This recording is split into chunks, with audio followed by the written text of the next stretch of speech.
আসসালামু আলাইকুম রহমতুল্লাহি ওবরকাতুহু। সম্মানিত দর্শক, ২০২৬ সনের জুন মাসের ২২ তারিখ সন্ধ্যের পর এই ভিডিওটি করছি। আজ রাত ১২টার পর থেকে শুরু হবে ২৩শে জুন। ২৩শে জুন আওয়ামী লীগের প্রতিষ্ঠাবার্ষিকী এবং যে আওয়ামী লীগের কথা বলা হচ্ছে সেই আওয়ামী লীগটি এখন কাগজে কলমে দেশের সর্বোচ্চ আইন দ্বারা নিষিদ্ধ, অর্থাৎ পার্লামেন্টে আইন করে এই রাজনৈতিক সংগঠনটিকে নিষিদ্ধ করা হয়েছে। ফলে আওয়ামী লীগের নাম উচ্চারণ করতে গিয়ে আমাদেরকে নিষিদ্ধ আওয়ামী লীগের কথা বলতে হচ্ছে বা নিষিদ্ধ সংগঠন আওয়ামী লীগের কথা বলা হচ্ছে। এই নিষিদ্ধ সংগঠনটির যে প্রতিষ্ঠাবার্ষিকী, এই প্রতিষ্ঠাবার্ষিকীতে আসলে কি হবে?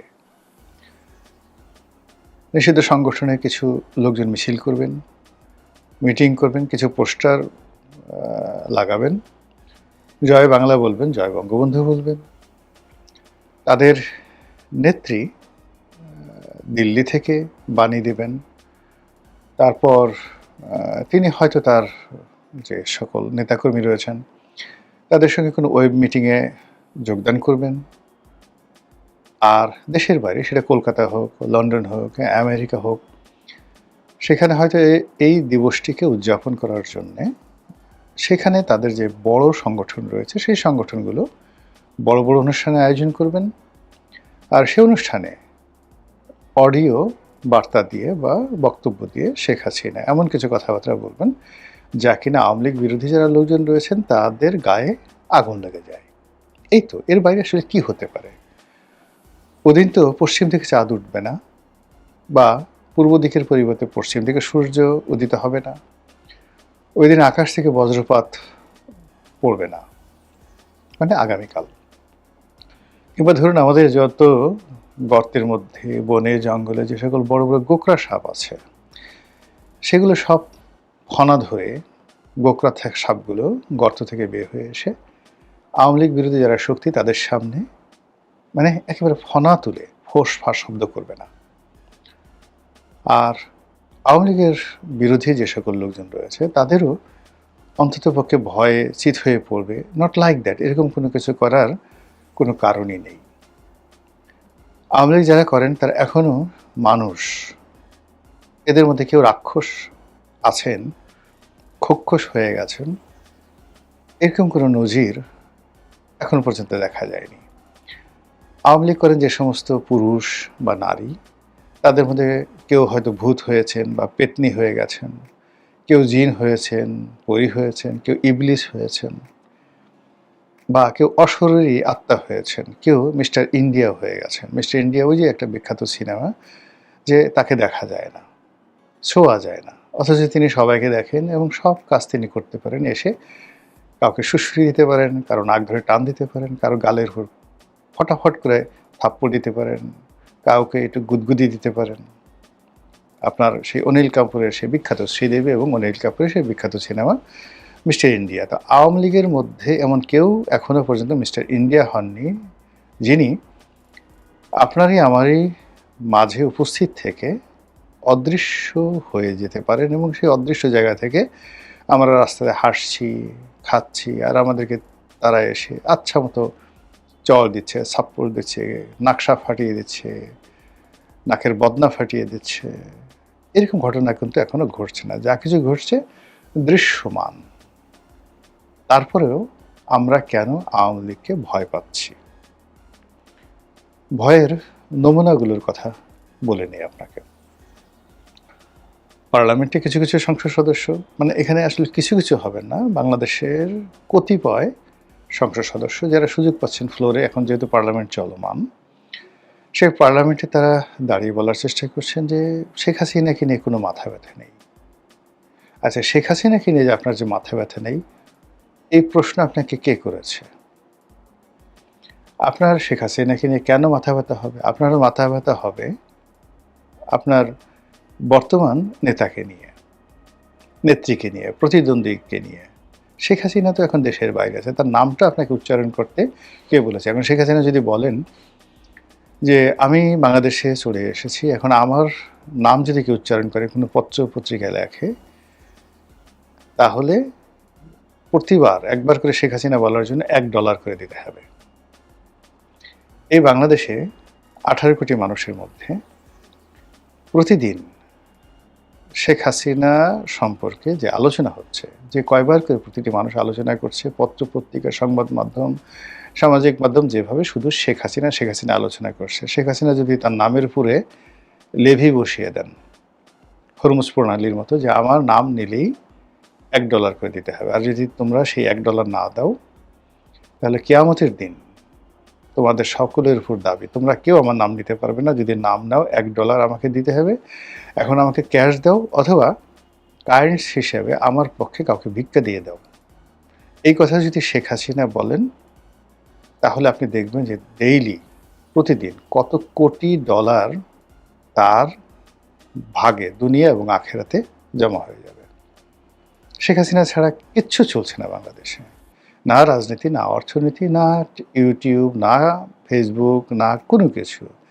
এই মুহূর্তে সবচেয়ে বেশি ট্রেন্ডিং হচ্ছে, মানে এই নামটা বলার সঙ্গে সঙ্গেই যত আর্টিফিশিয়াল ইন্টেলিজেন্স রয়েছে সবাই উথাল পাথাল শুরু করে দেয়, আরও কী করে এটাকে প্রমোট করা যায়, মানে কত লাইক কমেন্ট দেওয়া যায়, কত মানুষকে এর দ্বারা মোহগ্রস্ত করা যায়। আমার কাছে মনে হচ্ছে পৃথিবীতে এই মুহূর্তে কোনো সিঙ্গেল নাম এইভাবে ট্রেন্ড হচ্ছে না।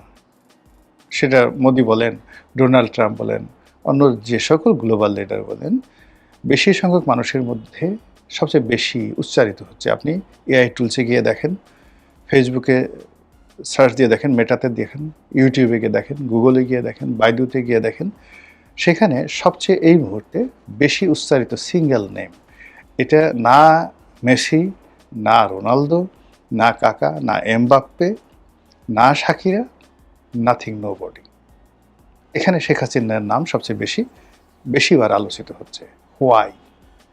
শেখ হাসিনা কি ভূত হয়ে গেছেন, প্রেত হয়ে গেছেন, দানবী হয়ে গেছেন, নাকি মহামানবী হয়ে গেছেন? এটা পরের ব্যাপার হলো আমরা এই বিষয়গুলো আলোচনা করছি, এবং এরই প্রেক্ষিতে এই বাংলাদেশে একের পর এক লঙ্কাকাণ্ড ঘটে যাচ্ছে। 23শে জুন কী হবে আমি তো আগেই বললাম, সকালবেলা সূর্য উঠবে, বিকালবেলা অস্ত যাবে। কিছু কিছু মানুষ মিছিল করার চেষ্টা করবে, তারপর বাংলাদেশের মধ্যে পুলিশ তাদেরকে ধাওয়া দেওয়ার চেষ্টা করবে।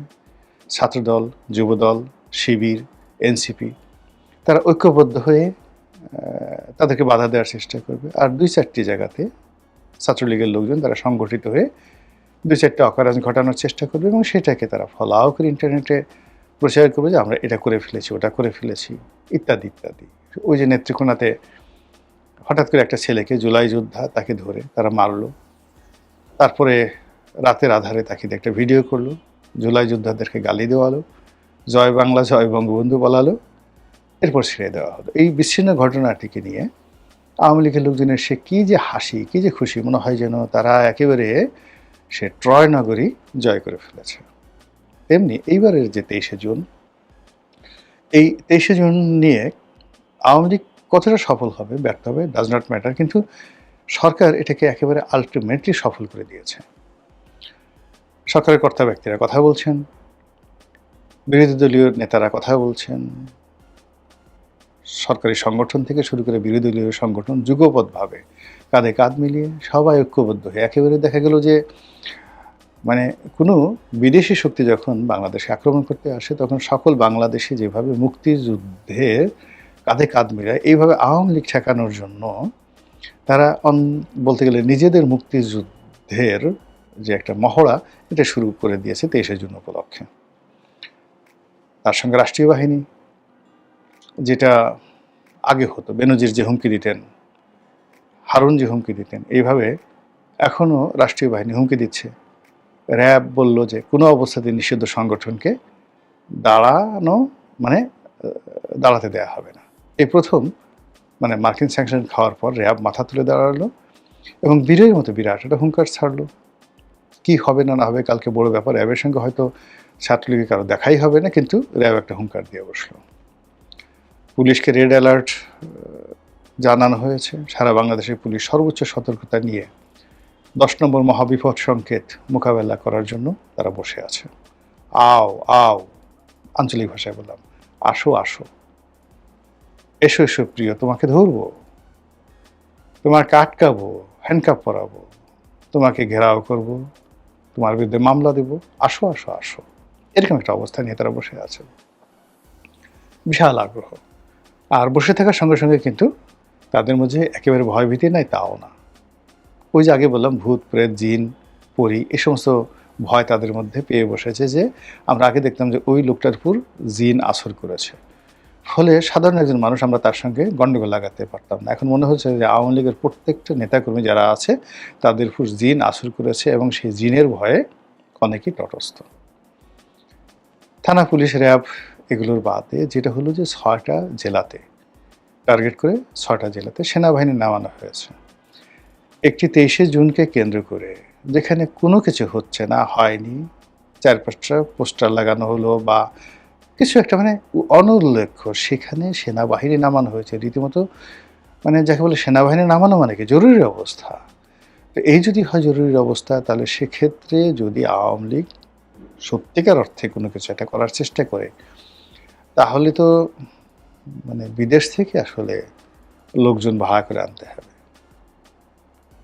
এই যে একটা পরিস্থিতি, একটা সাংঘাতিক একটা অবস্থা তৈরি হয়েছে, এতে করে আওয়ামী লীগের উপকার হবে আর আমাদের ক্ষতি হবে। আমাদের বিশ্বাসে যে এটা চিল ধরেছে, আমাদের যে ভয় আতঙ্ক শুরু হয়ে গেছে, এর ফলে আমাদের অনেকে হাঁটু কাঁপছে, আমরা কাজকর্ম ঠিকমতো করতে পারছি না, আমাদের গলা শুকিয়ে যাচ্ছে।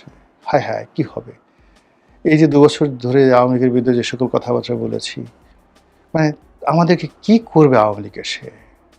এরকম চিন্তা যাদেরকে পেয়ে বসেছে, তারা আর যা হোক ঠিকমতো খেতে পারবে না, ঘুমাতে পারবে না, তারা বাথরুম করতে পারবে না, ছেলে মেয়েকে চুমো দিতে পারবে না, স্ত্রীর সঙ্গে স্বাভাবিক সম্পর্ক করতে পারবে না।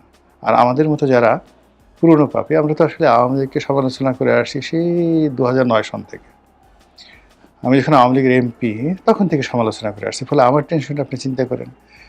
পার্সোনালি আমার আসলে হয়তো অনেকের মতো অতটা ভয় নেই। এটা নির্বুদ্ধিতার কারণ হতে পারে, অন্য যে কোনো কারণ হতে পারে, কিন্তু জেনারেলি ভয় নেই। কিন্তু চারিদিকে এত মানুষ যদি ভয় পায়, এটা একটা ভাইরাসের মতো। আপনি দেখবেন যে হাসি, ভয় এবং কান্না, এই 3টে অনেকটা ভাইরাসের মতো। অনেকগুলো মানুষ কাঁদছে, আপনি সেখানে দাঁড়ান, দেখবেন আপনার কান্না করতে ইচ্ছে করবে। অনেকগুলো মানুষ দৌড়াচ্ছে, আপনি দাঁড়িয়ে থাকতে পারবেন না, আপনি মনে করবেন যে আমি একটু দৌড় দিই।